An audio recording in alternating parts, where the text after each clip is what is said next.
X और Y मेरे पास partners है जिनके बीच के रेशियो 3:1 है। उनकी मुझको यहाँ पे बैलेंस शीट दी हुई कब की, 31 मार्च 2024 की।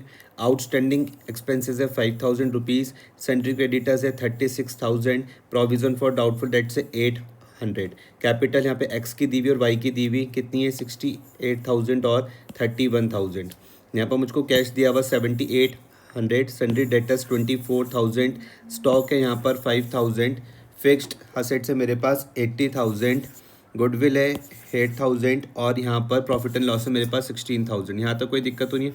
नहीं। इन दोनों को आपको पता है कि हम क्या करते हैं, ओल्ड पार्टनर्स के बीच में ओल्ड रेशियो में क्या करते हैं, हम इसको राइट ऑफ करते हैं। ये आपको इतना पता है ना। अब यहाँ पर जेड मेरे पास फॉर्म पर आता है का 1 अप्रैल 2024 को। उस टाइम क्या हो, फिक्स असेट्स क्या हो गए, over valued. Fixed assets are over valued by 25%। इसका मतलब मैं बोल सकता हूँ कि यहाँ पर जो मेरे पास है असेट्स कितने दिए हुए हो, 80,000, कितने होंगे 125। ये समझ में आ रहा। मल्टीप्लाई किससे करूँगा मैं, 100 से। इतनी बात समझ में आई कि मैंने यहाँ पे 125 क्यों लिखा।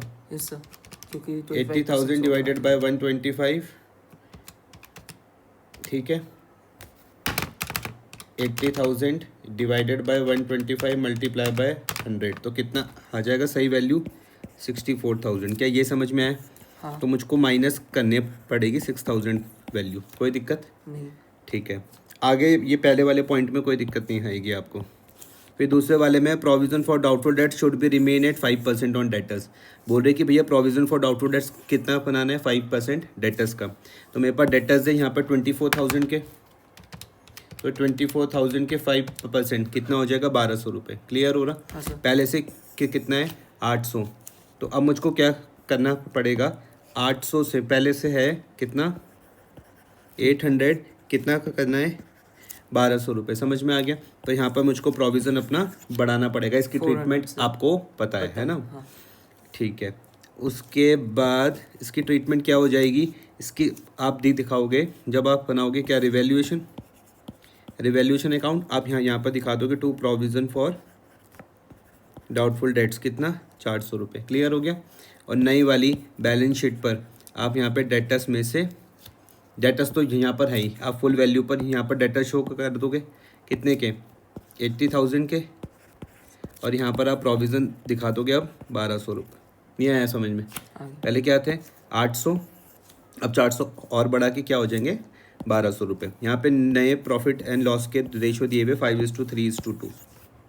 फोर्थ वाले में लिखा हुआ कि outstanding expenses include 2,000 due to mister R. ध्यान से समझना है, जो हमारे पास है 5,000, इसमें क्या है 2,000 क्या है इंक्लूडेड है, काय के, जो किसको देने हैं, मिस्टर आर को, which has been paid by the partner X. कौन दे रहा है, पार्टनर एक्स। ध्यान से इस चीज़ को समझना, आपको फर्म के पॉइंट ऑफ व्यू से सोचना है। किसके पॉइंट ऑफ व्यू से, फर्म के पॉइंट ऑफ व्यू से। तो एक तरफ क्या है आउटस्टैंडिंग एक्सपेंस है, दूसरी तरफ ये कौन है, पार्टनर है। ठीक है, एक तरफ कौन है आउटस्टैंडिंग एक्सपेंस, दूसरी तरफ कौन है, पार्टनर है।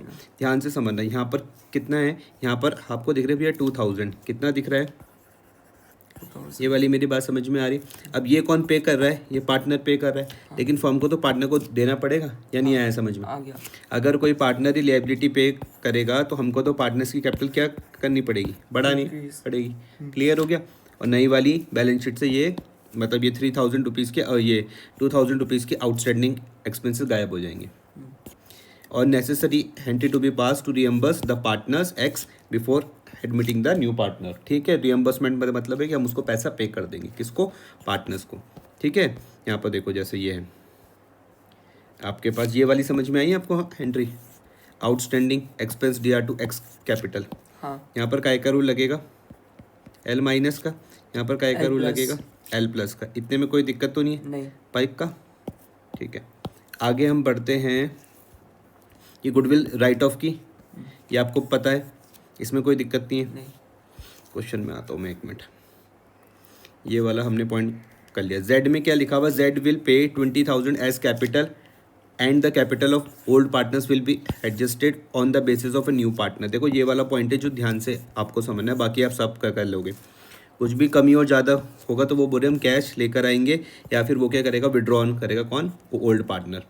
और यहाँ पे पूरी फर्म की गुडविल आपको दे रखी है। इसकी ट्रीटमेंट कर लोगे। फोर्थ वाली, ये फिफ्थ की ट्रीटमेंट मैं समझाता हूँ।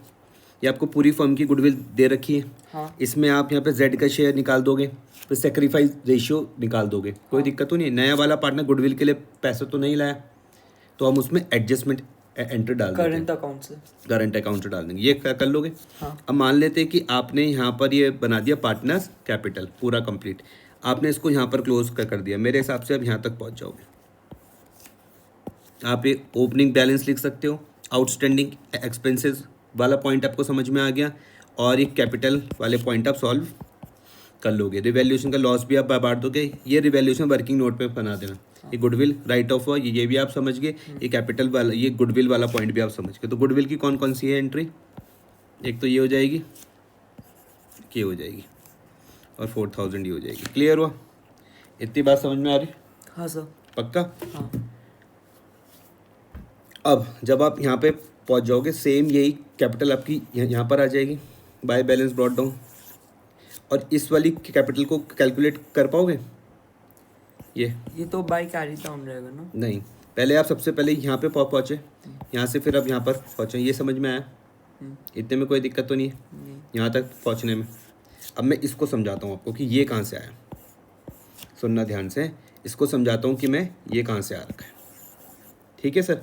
अब यहाँ पर देखना है पॉइंट क्या है लिखा हुआ कि Z will pay 20,000 as capital and the capital of old partners will be adjusted on the basis of new partner. अब Z की जो कैपिटल है वो है कितनी? 20,000।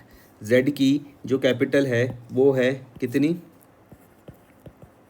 20,000। अगर मैं इसके हिसाब से पूरी फर्म की कैपिटल निकालता हूँ, अगर मैं इसके हिसाब से पूरी फर्म की कैपिटल निकालता हूँ, कितना शेयर है Z का? Z का शेयर क्या है? ये दिया हुआ 2/10 है ना। तो मैं रेसिप्रोकल कर दूंगा 10/2, तो मुझे पूरी फर्म की मिल जाएगी 1,00,000 रुपये। समझ में आया? इसमें मैं ABC तीनों की निकाल दूंगा, A की, B की, C की।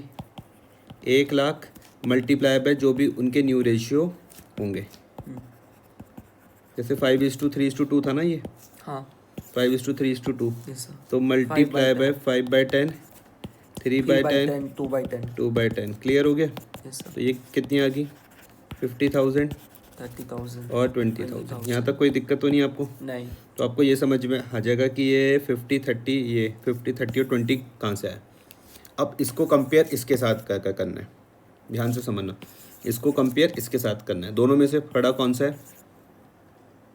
50,000 है कि ये बड़ा है? 50,000। तो 50,000 यहाँ पर भी आ जाएगा, यहाँ पर भी आ जाएगा। डिफरेंस आपका छोटी वाली साइड पर। समझ में आया? हाँ। फिर ये 19,900 को कंपेयर करना है 30 के साथ। बड़ा का कौन सा है? 30 यहाँ पर भी आ जाएगा, 30 यहाँ पर भी। डिफरेंस यहाँ पर आ जाएगा, और 20 तो सेम ही है। क्लियर हो गया? हाँ। अब देखना ध्यान से, ये यहाँ पर क्या कहा गया, ये देखो। Z will pay 20,000 as capital and the capital of old partners will be adjusted on the basis of new partners capital account. ये हमने कर लिया। And is share in the business. Actual cash to be brought in, अगर जरूरत पड़ेगी तो cash लेकर आएंगे, और withdrawn by the old partner, ज़्यादा हुआ तो वो उसको विड्रॉन कर देंगे। क्लियर हुआ? इस केस में आप यहाँ पर देखोगे तो कैपिटल क्या थी इसकी? 44,700 होनी क्या चाहिए थी? 50,000। तो ये 53 और लेकर आएगा। सेम यही चीज़ 10,100 और लेकर आने वाला है। आया समझ में या नहीं आया? मेरे पास जो कैश था पहले था 7,800 रुपीज़ का पहले था कैश। अगर मैं कैश की बात करता हूँ तो 7,800 पहले था। उसके बाद था ये 20,000, ये लेकर आया 20,000 रुपीज़। ठीक है? उसके बाद क्या था? बस यही है ना। और ये लाए कैश 53 और 10,100, 53 प्लस 10,100। तो टोटल कैश मेरे पास क्या हो जाएगा? 7,800 प्लस 20,000 प्लस 5,300 प्लस 10,100। 53,000 था ना? सॉरी, 1,000 नहीं, 100 है। 7,800 प्लस 20,000 प्लस 5,300 प्लस 10,100। टोटल क्या आ जाएगा? 4,3,200। इतनी बात समझ में आई हाँ। या नहीं आई? आ गई सर। तो ये आपका इतना कैश आ जाएगा 4,3,200। ठीक है, ये कैपिटल भी आप समझ गए, पक्का हाँ सर। कर लोगे इसको? हाँ करो। हो जाएगा। और जेड करंट समझ गए ना, ये 4000 कहाँ से आया होगा? गुडविल। ठीक है, करो इसको।